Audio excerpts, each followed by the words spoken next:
yanzu 'yan kudu abin da ya sa kaga suka fi mu wallahi ba ruwansu da waɗanda wai suka zaɓa ba ruwansu abinda suke so abinda suka zaɓe ka kama su. To da kai magana kudun nan ana ganin kwanakin da akwai wani very dark man ya je rundunar 'yan sanda da ina ya nuna cewa abin da ake na matsalar tsaron nan ya isha al'umma. Su kuma aka ga ina 'yan arewacin Najeriya fitattu irin su Rarara da sauran 'yan fina-finai an nuno su suna ta raye daga baya kuma aka shiga da su cikin majalisa suna faɗa cewa sun yi alƙawari cewa Bola Ahmed Tinubu sai ya dawo. Ya kake ganin har yanzu karancin wayewar mu akan abin ɗaukaka idan ta samu? Ba rashin wayewa bane, wawanci ne da son kaskantar da rayuwa da kuma rashin sanin ya kamata da rashin hange da jahilci wanda kuma ya haɗu da makauniyar soyayya. In waɗannan abubuwa suka dabaibaye ɗan adam to sai dai a roƙi Allah ya warware mashi. Kaga Rarara ai mai kuɗi ne amma babban jahili ne, ba abin da ya sani a duniya, siyasar ma bai santa ba. Waɗanda ya wakilce su ba abin da suka sani, su abin da suka ɗauka kawai rayuwa ita ce kuɗi. Ka gane ko? Kuɗin da za a ba su. To in suka yi kuɗi sai mi kuma.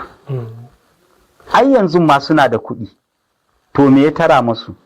Kuɗin nasu me ya masu? To ana ganin ma cikin yaran nashi Rarara ya je kamar irin jihar Zamfara ya tsaya a wani dutse yake cewa shi bai ga matsalar tsaro ba da komi. Duk ya kake ganin irin wannan abin? Ai duk waɗannan abubuwan suna tattare da yadda 'yan arewa suke ni. 'Yan arewa na sha faɗi maka. 'Yan arewa in kana neman doɗaɗɗen ƙwaƙwalwa to ka samu 'yan arewa. Wallahi ni imanin da nai ko a 'yan arewa 10, 6 ba su san hannun damansu daga hannun hagunsu ba. Ni ma ina cikin 6.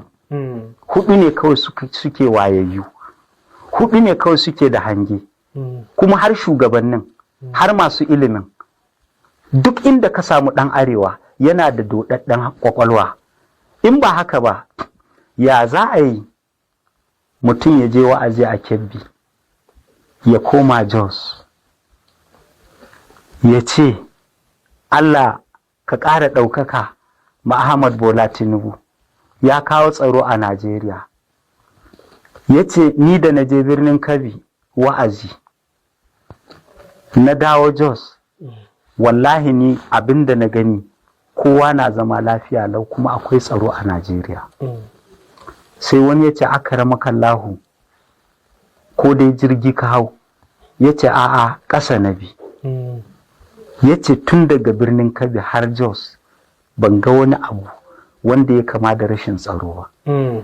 Sai ga wannan shi kuma wai ɗan Rarara ne ko kanin shi ko mi? Yaron shi ko?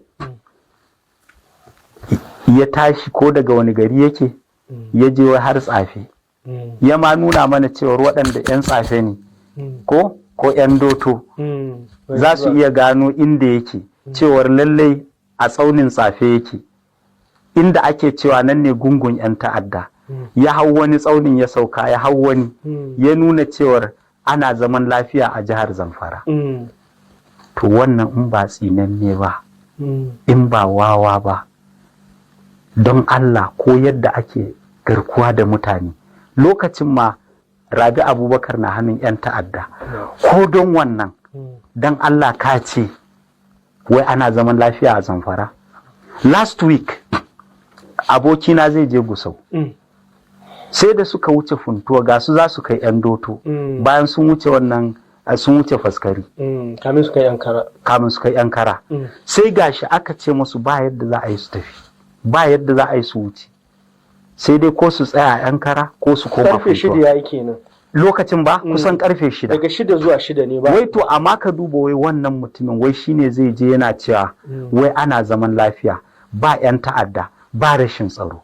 To in ba mutumin da yake da doɗaɗɗen kwakwalwa ba, jahili wanda bai da hange bai kuma san darajar ɗan adam ba, wa zai irin wannan?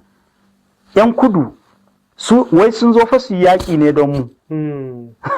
Su sun taso daga garuruwansu ne su zo su yaƙi da mu, sai suka tarar kuma muna cewa ai ba mu da matsala, ai wannan abin da kuka zo ma da ba ku zo ba, ba dalili, mu ai ba gaba ɗaya muna zama ne, muna rayuwa ne cikin farin ciki da walwala. Ba wani ɗan ta'adda a arewa. Duk abin da ke faruwa a jihar Benue da jihar Plateau da Katsina da Neja da Kaduna da Zamfara da Sokoto da Kabi da abin da ke faruwa na kaskanci a jihar Borno da Yobe, wai ɗan arewa har yanzu wai jahilcinsa bai kai ya hangi waɗannan abubuwan ba. Waɗannan 'yan arewa da kake gani ko, wallahi sai Allah, za su yi sallah, za su je coci, za su ce mu kaza ne, muna da wani tarihin ma ina ganin kamar, to ba zan ce ƙarya ba ne, wai an ce turawa sun zo sun same mu mun waye ko, haka ake cewa ai ko, to gaskiya wancan ba zai zama wayewa ba. Ko da yake magabatanmu, iyayenmu, kasan sun fi mu aiko, sun fi mu, wallahi sun fi mu komai, da wayewar, da dogaro da kai, da hange, da duk abin da ka sani. Ɗan arewa yana ta yanzu reverse fa muke yi, saɓanin iyayenmu da suka kai mu gaba. Maimakon za mu je Lagos sai muka bi hanyar Sokoto kenan. Kuma muna da niyyar cewa inda za mu je Accra ne. Accra za mu je. Sai ma mu wuce Lagos. Sai kuma muka koma za mu shiga Nijar. Wannan 'yan arewan sai dai mu musu addu'a. Amma kaskanci ya kai kaskanci, wulakanci ya kai wulakanci. Allah ya fidda mu daga wannan makanta, Allah ya fidda mu daga wannan jahilci, Allah ya kawar mana da irin waɗannan shugabanni waɗanda aka ba su shugabanci kuma hangensu bai wuce hancinsu ba.